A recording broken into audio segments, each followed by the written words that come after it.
What's going on, everybody? Milwaukee's Best NBA Podcast coming at you on Tuesday night instead of a Monday night. It's going to be Tuesdays from now on. I'm Aaron Freese with Tyler Tea Time English. What's going on, Tea Time? What's going on, everybody? So, this has been a pretty big week in the NBA. It's always a big week in the NBA. I love the NBA. Well, so much has happened. We have a coach that just got fired.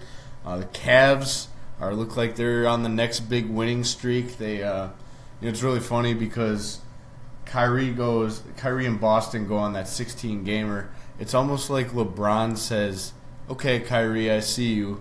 I'm gonna go on a 17-gamer." Or I think it's gonna happen, dude. He's gonna go. LeBron's gonna go out there and give it like just 150% for like 17 games just to one-up Kyrie. I know that's not what's happening, but it'd be fun to pretend. So, also last week a big storyline was Derrick Rose. He basically quit on his team again, or he I don't want to say quit, but he went missing in action. He last year against the Knicks, he didn't even tell the team and just basically he straight up left. So, but the news now is that he's reporting back to the team. He's started talking to the Cavs again, and he's back in Cleveland too. He's not in Chicago anymore. He's not back home. So I think. So I think this is a step in the right direction. I mean, the Cavs said they will welcome him back with open arms. I'm not like they really need the help right now, but I mean, let's say another injury happens, someone else, like maybe another guard like D Wade could go down. He's old, but D Wade goes down. You need someone to take over the scoring role at the guard position. But yeah, Cavs are winning 12 straight right now. They're in 12. Who they got tonight? Do they play tonight? They don't play tonight. I believe their next game is the Pacers. I want to say tomorrow. Wednesday? Okay. Yeah, they got a pretty favorable stretch after I think it's Indiana, 76ers, Atlanta, Lakers. So, it's a nice little stretch up until the Bucks. I want to say the 19th. Yeah, it's coming up quick. Mm-hmm. And that's why I don't really see this winning streak lasting. I think because they have some tough games coming up, I think they drop one of those. But who knows? Like I said, maybe he's trying to one-up. I feel like for the next 2 weeks, this next week and the week after when we do the podcast, I'm going to be saying the same thing. LeBron's on a continuous winning streak. And it's not going to stop. I know you hope. It's nothing about hoping. I mean, the evidence is there.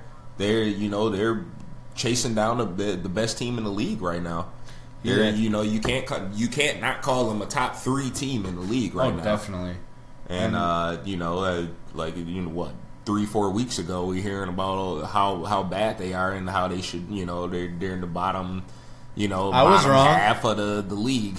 I was definitely wrong. I have no problem admitting that, but I also I'm thinking it's gonna be Cavs Celtics Eastern Conference Finals again, and I think it's gonna be a little more competitive this time of year. I want to say that the East is better this year, and it won't be a straight.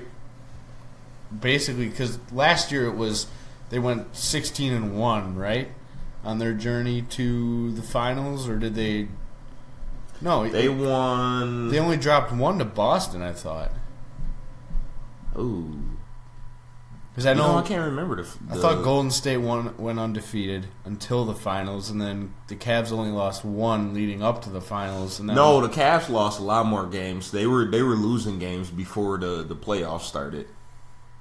Oh no, I'm talking. Oh, you're saying in the playoffs? Yeah, in the playoffs they swept the Celtics. So I don't think that's going to happen this year. I think it's going to be. I think the East is better this year, man. I beg to differ. I said it before the season started, and these last 20 to 25 games didn't convince me otherwise about anybody in the East, taking the Eastern Conference from LeBron. And, everybody's always going to say the Celtics now, up until the playoffs. But I'm still not convinced by the Celtics. I'm convinced by their coach. Brad Stevens is a great coach. And if you look at all their games been within, 6 to 10 points. And he's a very good coach, and he knows what to do in those late minutes. And X's and O's, man. And it's not like, like Kyrie's just out here dropping 40 and 50 every single night. No, he's being a team player, though. Yeah. But and that's how that team's got to operate in order to win is based off of team. But, again, I've said it multiple times, outside of Kyrie, who do you rely on? If Kyrie goes down, that whole team is down. That whole ship is down. No, you're absolutely right. I just want to say one thing about last night's game against the Bucks, though. What's up with Jason Tatum? Was he supposed to be this good behind the arc?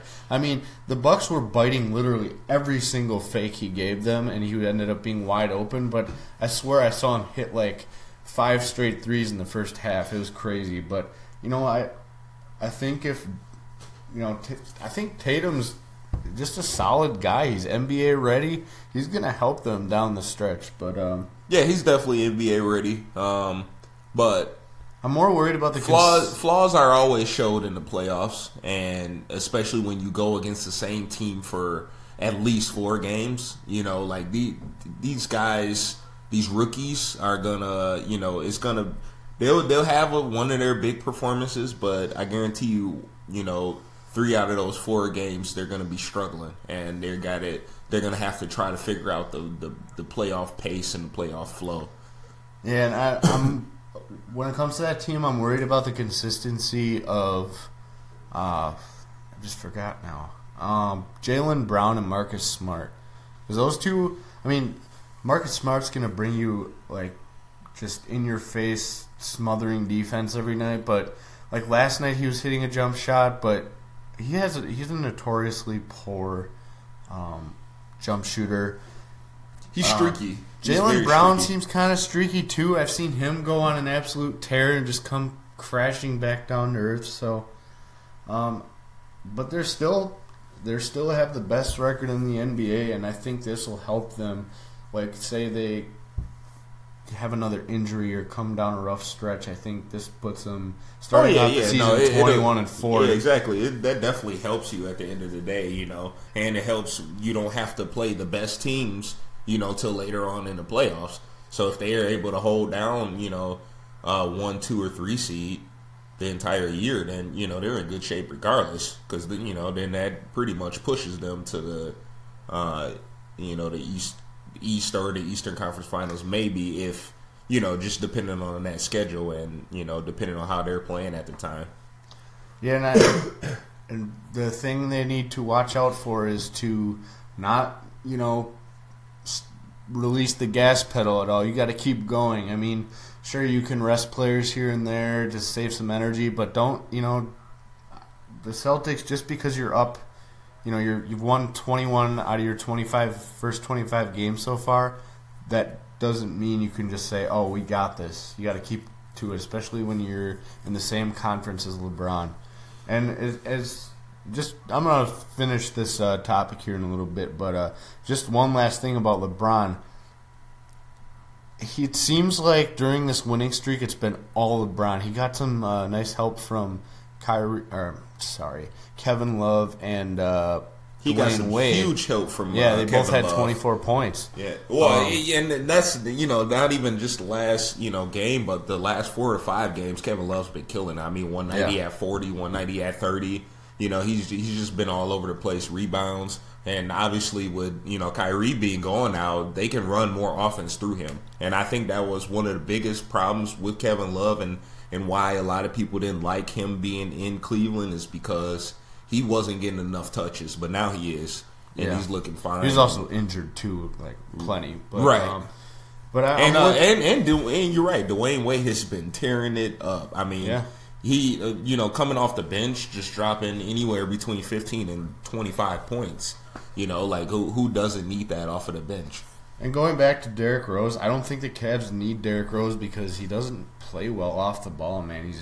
So I think Rose should go back to the bench because he should really only see minutes, especially when Isaiah Thomas comes back. There's going to be no room for him. Yeah, well, until Isaiah Thomas comes back, D Rose is always going to be in the starting lineup. There should be no question about it. You're not going to start Jose Calderon or any other subpar point guards before Derrick Rose.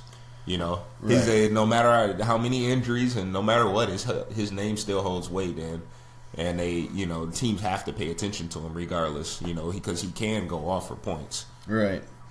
Let's get into some news. I love talking about the East and what it's going to end up being like, and the Cavs and Celtics, but we got some news to get into other than Derrick Rose, of course.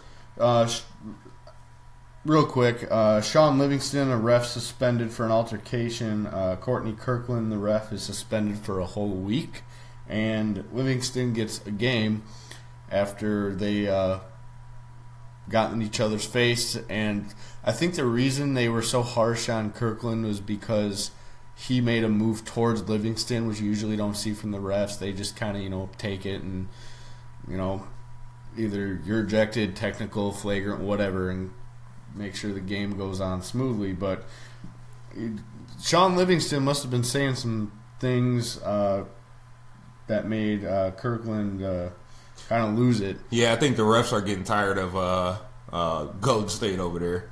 I think, a lot of those players complain a lot, and well, then start calling, an even game. That's all I have to say for that. They're getting tired of Golden State, but at the same time, you made this happen by giving them these calls that you don't give other, poorer teams.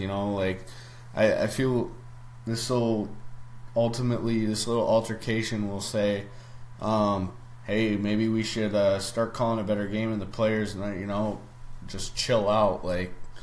You don't play a perfect game. Nobody does, as much as they like to think so. Especially players who get those calls, like James Harden. And when they start not getting those calls, they're gonna get mad, of course. But I think they just realize that you're a player and that you do commit fouls and you do turn the ball over from time to time. So we're not, players are not immaculate. Moving on to DeAndre Jordan, same state. He hires some new reps. Clippers are terrible right now. They've lost. They were on an 8-game losing streak, and they finally snapped it, I think. And DeAndre Jordan hiring new representatives, I think that shows that he is making a move towards, if not free agency, the trade market. And we've already heard that Blake Griffin and CP3 never really got along, but I also heard something interesting today. Chris Paul and DeAndre Jordan actually talk to each other every day still. I'm not sure where. I heard that on another podcast I was listening to today.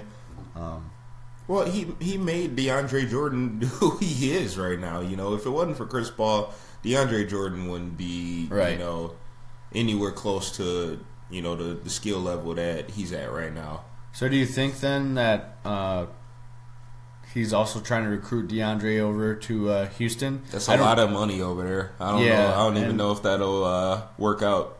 I don't know if that's an option, And I don't think they really need. Clint Capella. No, exactly. They don't when you got an up and coming big man, I've been very surprised by what Capella's been offering. And when you got a winning formula, and don't mix it up.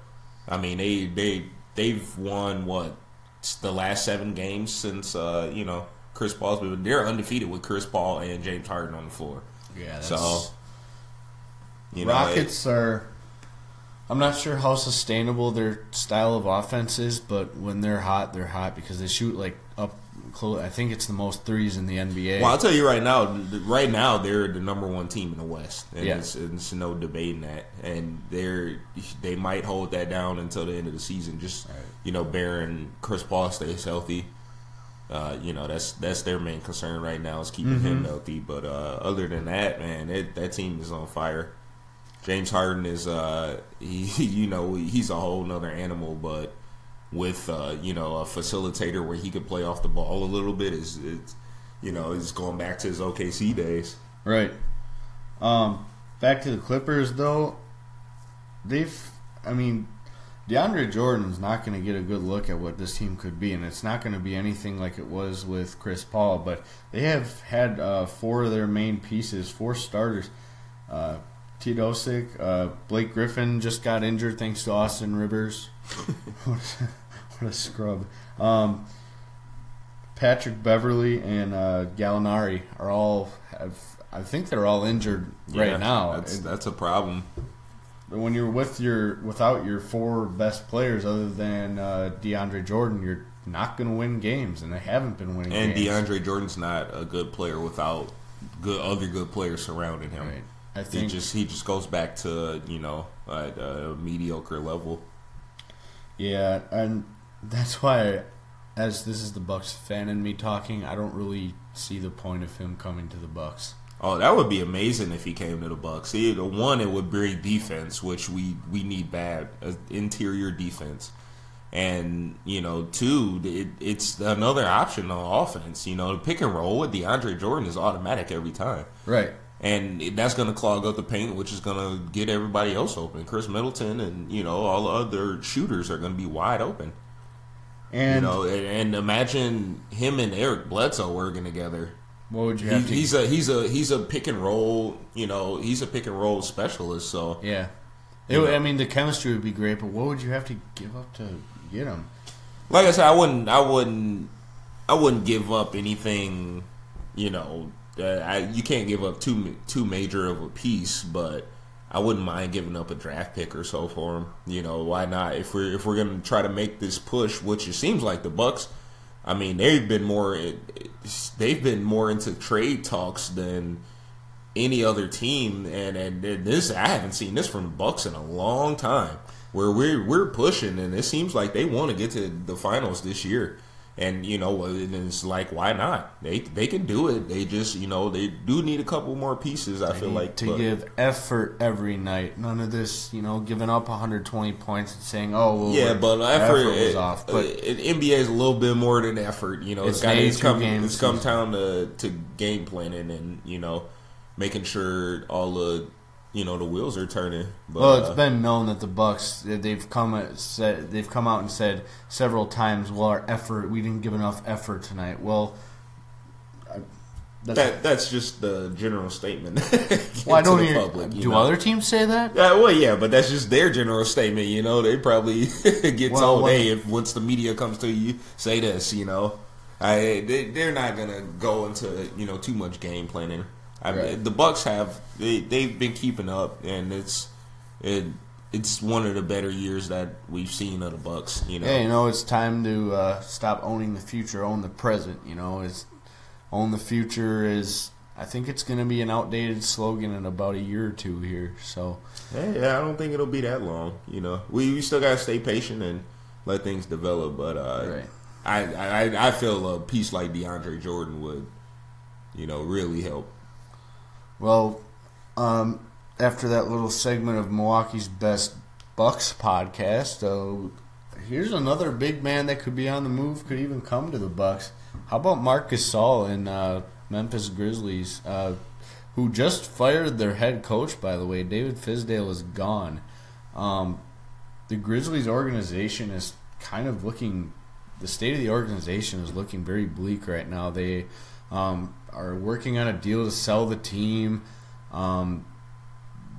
They've lost. They just broke their losing streak last night, actually. They had lost 11, 12 straight, and they finally beat the Timberwolves. That's another team I'm kind of worried about. But Memphis Grizzlies, since Mike Conley went down, that's what really started their downward spiral.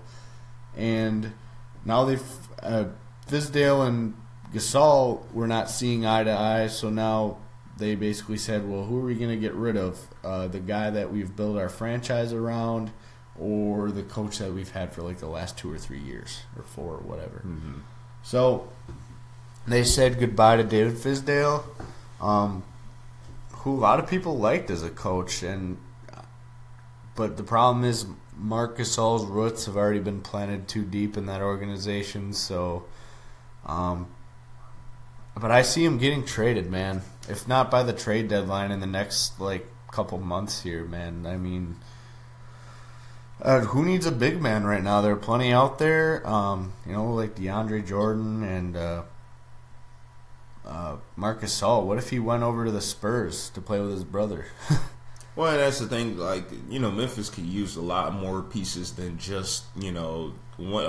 Don't get me wrong. He's one of the league's best centers, but they could use a lot more pieces right now. They're in rebuilding mode, and I don't think Marc Gasol wants to stick around for that. He's getting pretty close to in his career. He wants to win, man. It's time for him to win. I say, Memphis should blow it up, and who's that guy they have? I think it's like their power forward, Michael Green or someone like that.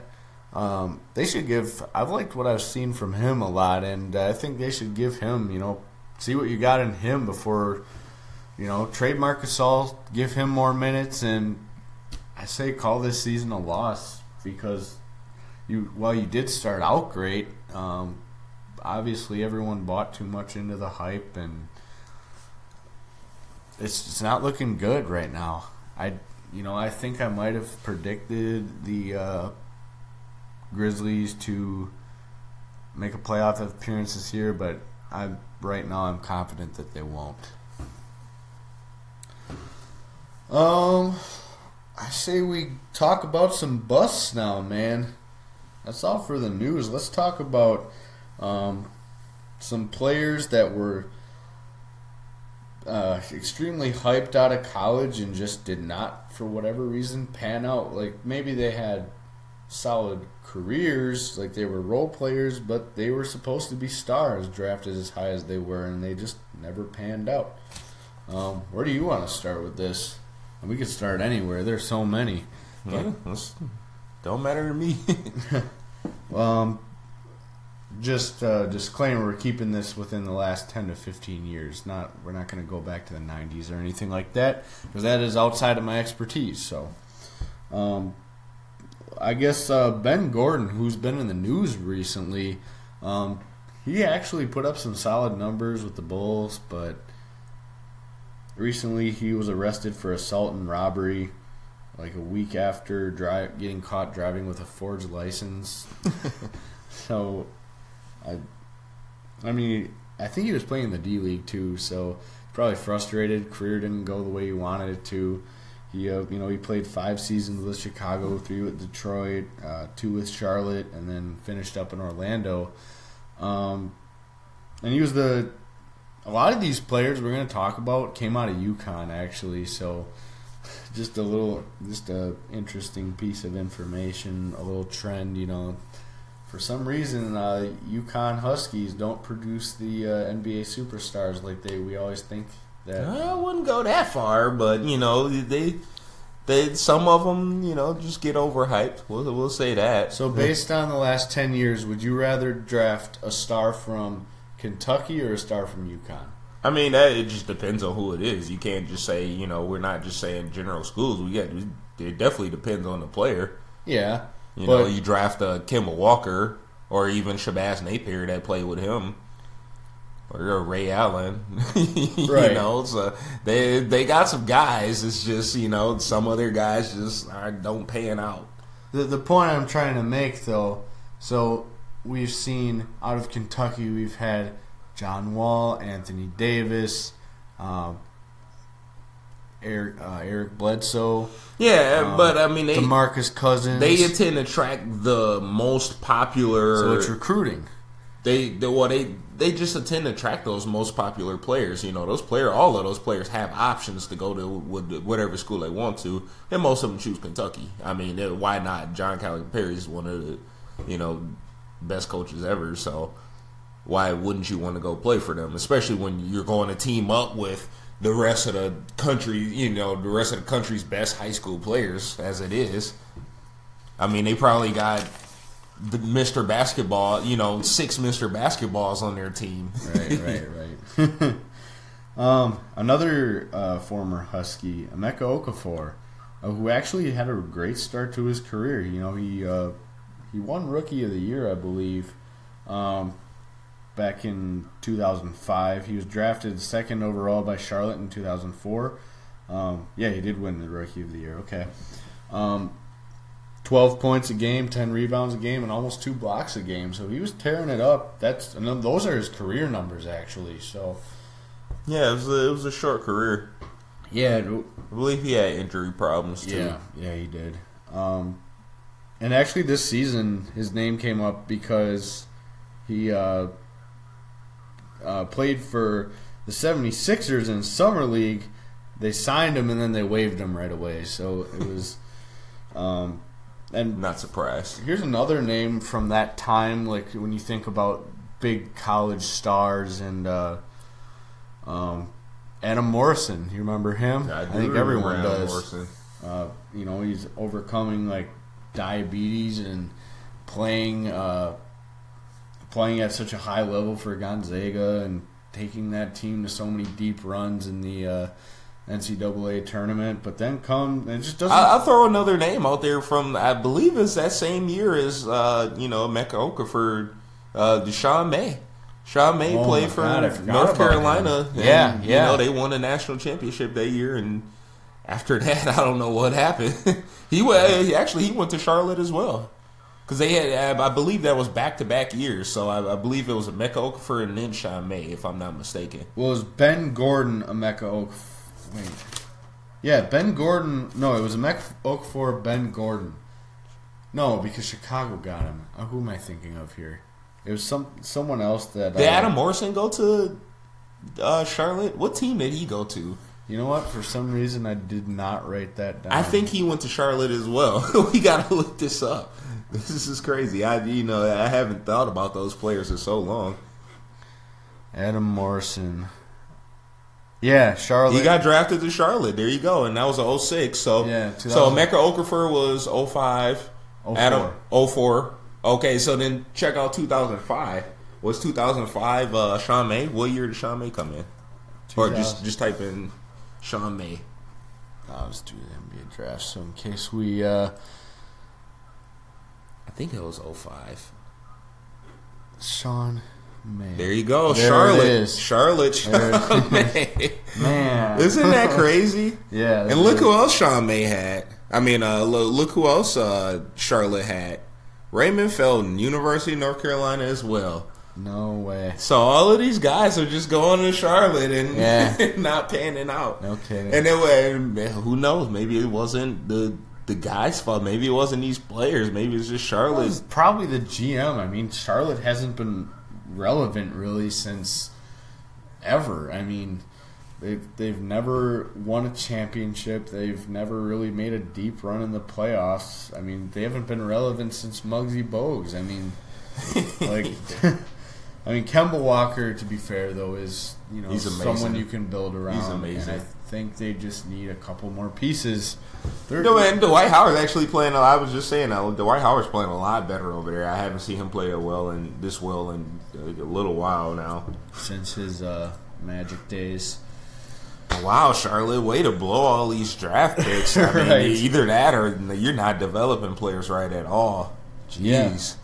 Yeah. Going back to Memphis, too, they could have had let's go back to the 2009 draft. Okay? So, the 2009 draft was absolutely loaded, in my opinion. Let's see here. I didn't have it pulled up right away. So you had Blake Griffin 1, and who was number 2? Hasheem Thabeet from Connecticut. And the Grizzlies... That alone. I'll give it to him. One of the biggest... Thabeet was actually very good in college, and they thought maybe he could transfer that over to the NBA and become he could have been one of the league's best defenders, or a very solid big man. But yeah, he just didn't pan out at all, man. I don't know what happened with that guy. Yeah, but and this is why people always say in drafts, you need to take the best available and not draft for your needs, because they could have had James Harden, they could have had, they could have had Tyreek Evans, Ricky Rubio, Steph Curry, DeMar DeRozan, Brandon Jennings, whatever. Yeah, way to blow that, Milwaukee. Brandon Jennings, jeez. Yeah, let's just sign this guy from over in Italy. After skipping college. The GM before Hammond, Larry Harris. So thanks so much, Larry Harris, for all you've given this organization. Now you get to enjoy the fruits of the Golden State Warriors' labor as I think he's with player development, or he's in charge of player personnel over at Golden State now. Something not important. Right. So yeah, Thabit, man, I remember all the Thabit hype back in that. Oh man, they could have had James Harden though. How do you screw that one up? Or Steph Curry. Yeah, Steph Curry. And it was James Harden kind of fell under the radar. He went to Arizona State. But Steph Curry didn't. I don't care what school he went to. Davidson, he carried that team all the way to the Sweet 16. Yeah. And we knew what Steph Curry was about. And I think a lot of people had questions about his ankles, but he had a lot of ankle injuries back in college. But at the end of the day, man, they dropped the ball on that one. But yeah, like you said, they were kind of drafting for another big man, which I'm kind of confused about, because I believe wasn't Marc Gasol over there already? It was either Marc or Paul. No, Paul wasn't there because he was on the Lakers in 2009. And before that, I'm pretty sure Paul was on the... Paul played for Memphis. I thought he played for Utah. He was in Utah for a while. Maybe I'm thinking of... Wait, was it Memphis or Utah? I'm pretty sure it was Memphis. Could have been. Paul Gasol has been so many places over the last decade that, it's Chicago, now the Spurs, the Lakers. So it very well could have been, though. But for some reason, big men who go super high in the draft. Yeah, okay, hold on. Just say it was the Grizzlies. It was definitely the Grizzlies. Okay. And because I remember he was with Mike Miller and and who else was over here? There's a couple other good guys. Was it Deron Williams? No, Darren Williams was on the Jazz. Darren Williams? Yeah, he was with Carlos right. Boozer and for some reason, AK-47. I don't know why I'm messing up. Oh yeah, dude, Kurylenko, man. But for some reason, I keep confusing Utah with Memphis. I don't know why that is. Just. But what I was gonna say is, for some reason, big men just when drafted early just have never panned out. Like when Milwaukee took Bogut first overall in 2005, and Joel Embiid is definitely not a bust, but he didn't play for his first two seasons. But it's paying out for them now. So yeah. You can't really call that but the thing about drafting a big man in today's NBA, a lot of big men in college are true big men. So when it's hard to transfer that to today's game, because half of NBA is 3-point shooting right now. Yeah, and if you're not a versatile big man, then you're not going to fit in the league. And that's, a lot of these players are just, even think of Tyler Hansbrough. Tyler Hansbrough went to Indiana, number 10 overall or something like that in that 2009 draft after he won the national championship. He's Mr. He had, what was the college basketball award? I think it's just called Player of the Year. Well, yeah, he just got Player of the Year, but, when he got to the NBA, he couldn't translate that either. As much as I wanted him to, he's my favorite college player. But, yeah, it's tough to draft the perfect big man. I think when you get a player like DeMarcus Cousins or Embiid, that you're just getting very lucky, right? In today's basketball. And then some of these big men, they end up showing a lot of range that you didn't see in college. Like, I mean, DeMarcus Cousins, the way he's been hitting threes lately. Same with, Embiid hits threes. Brook Lopez just added the three ball to his game. Right, and that's what keeps them relevant. Because if they didn't, then nobody. We don't have that game anymore where the big man posts up and you dump it into him. We don't have that anymore. Unless, like you said, somebody's more likely by the mid-range and posting up and turning around and shooting a jumper instead of going and dunking somebody like Shaq would. Right. And I want to ask you this question, because this is another big man who ended up being a bust, no fault of his own or anyone, but Greg Oden with his leg injury. Do you think that he would have panned out? Greg Oden... No, I don't think so. I mean, he had a lot. He had so many injuries that his knees were pretty bad. What ended coming out of Ohio State. What ended up really doing him in was he got injured in a pickup game. So he played 105 games in the NBA. 8 points a game, 6 rebounds a game. Typical big man numbers, but... That was a pretty interesting draft, too, actually, by the way, with Greg Oden. It was Greg Oden and Mike Conley went to the same school as him. And I believe Joakim Noah was in that draft because they beat them in the national championship. Would that have been 2008, 7? Let's look. Yep, 7. There you go. Kevin Durant. There you go. And that was the other big name of that draft, and they were saying, who do you draft? I remember that. I remember the talks. Who do you draft, Greg Oden or Kevin Durant? And everybody was scared that, Kevin Durant's body size wasn't, where it needed to be. But just imagine that. Portland could have had maybe a championship by now. Exactly. And I believe they had Brandon Roy at the time. And Brandon Roy's another bust, man. He wasn't a bust though. Injuries killed his career. He played to the level MVP level when he was playing. He was in MVP chase, and he just his knees kind of killed him. We have the not kind of killed. They did kill him. Right. I mean, he couldn't even barely walk. The doctors were saying you choose basketball or choose to walk. Basically. Oh man. Yeah, so that's terrible. Look at this draft here. This is an awesome draft. Don't go too far down the list. I just saw something as a Bucks fan. Are you surprised? God. Are you surprised? We have the over the last decade, some of our draft choices are just. I mean, come on. We had Jimmer Fredette as a choice. We had Eugene Leon. We had Andrew Bogut. We had Brandon Jennings.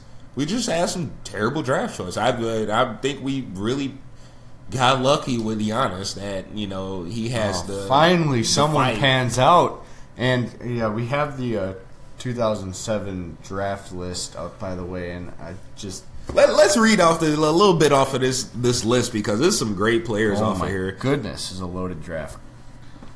Let's go first. Greg Oden. Second, Kevin Durant. Third, Al Horford. Also on a member of that Florida team that beat Ohio State and Greg Oden. Right. Man, I love your college basketball memory, man. That year specifically was one of my favorite years to watch college basketball. I mean, those two teams going at it was just like watching, Jordan versus Magic. You're like, man, this game, man. I remember the game. The game was just so intense. They were talking about it all year. It was just like how you hear, Alabama versus, whoever for college football. Right.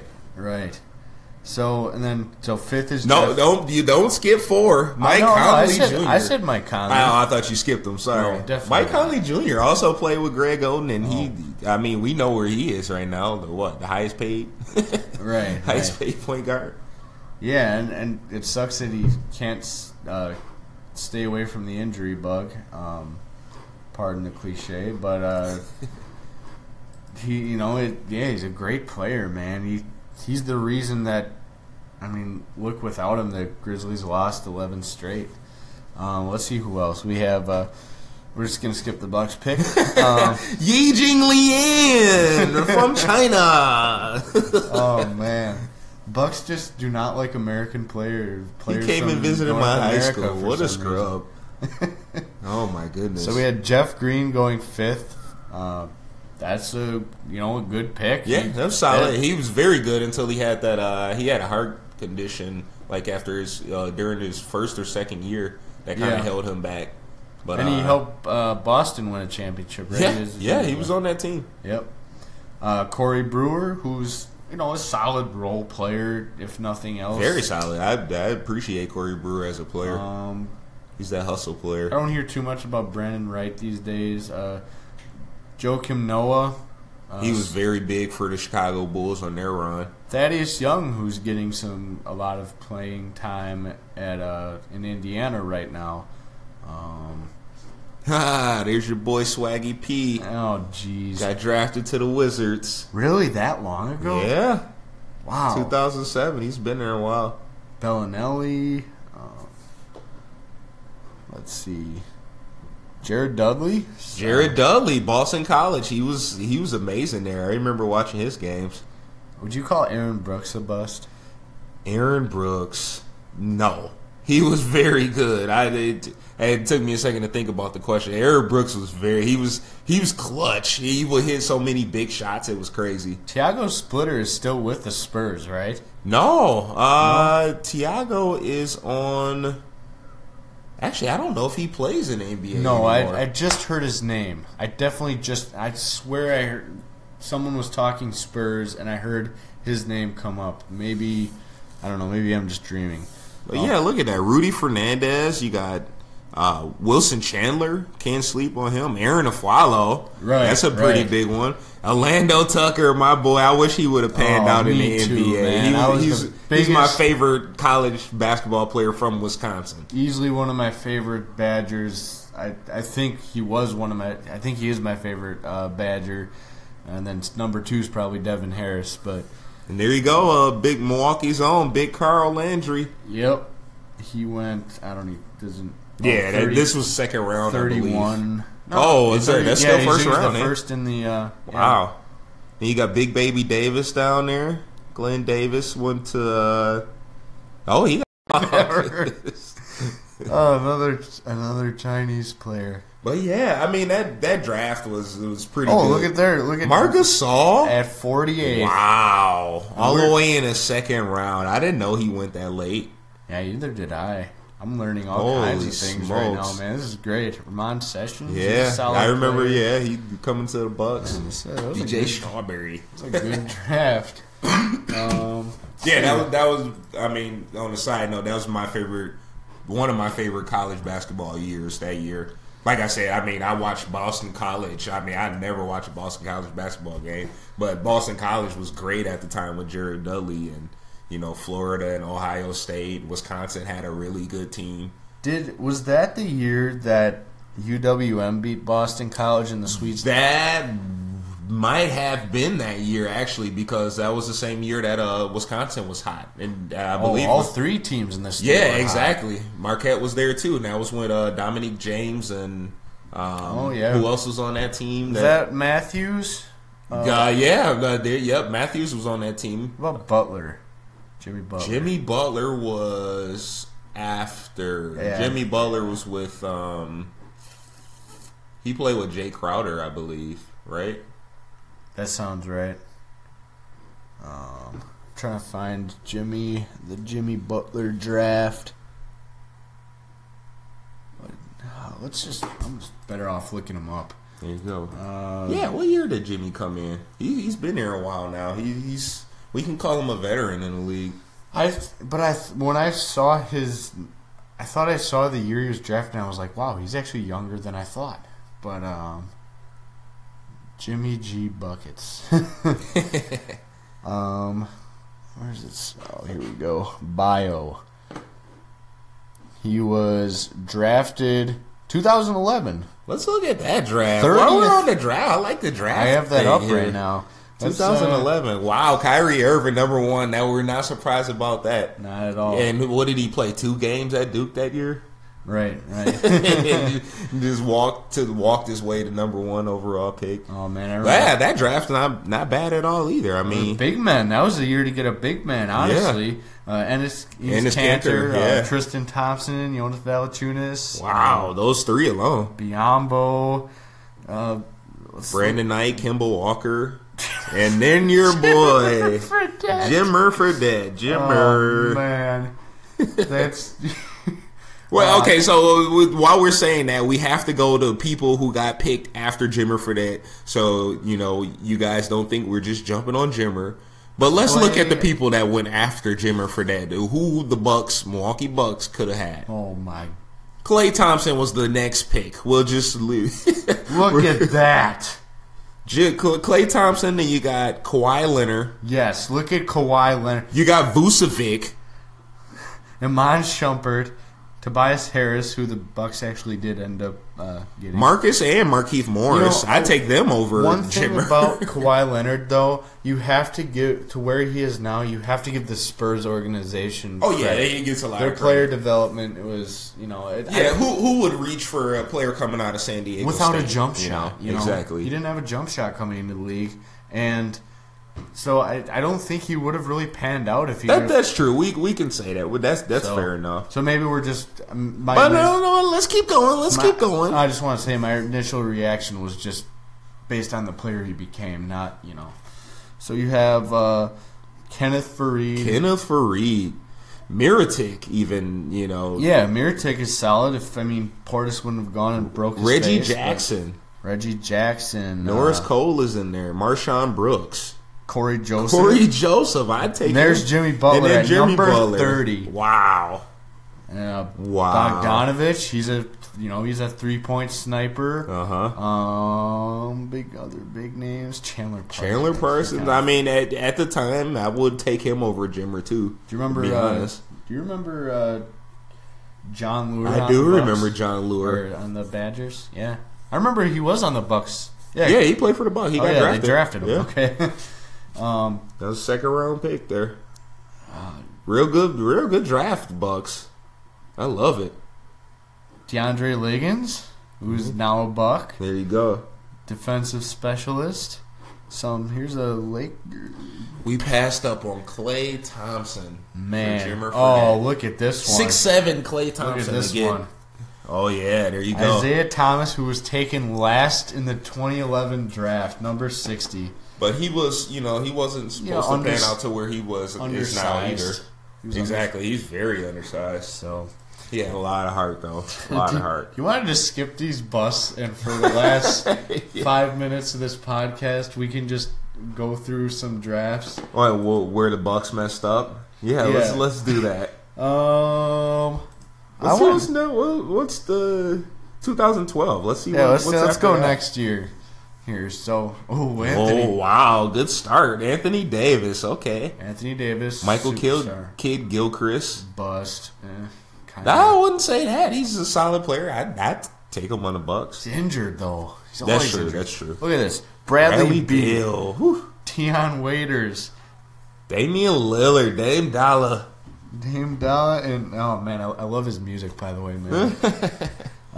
Harrison Barnes, Terrence Ross, Andre Drummond, Austin Rivers, Miles Leonard, Jeremy Lamb. Wow, this draft was actually kind of loaded. And then your Bucks gets John Henson, your boy. Let's look after, though. Because, they could have had Fournier, but I think they were drafting for a need that year.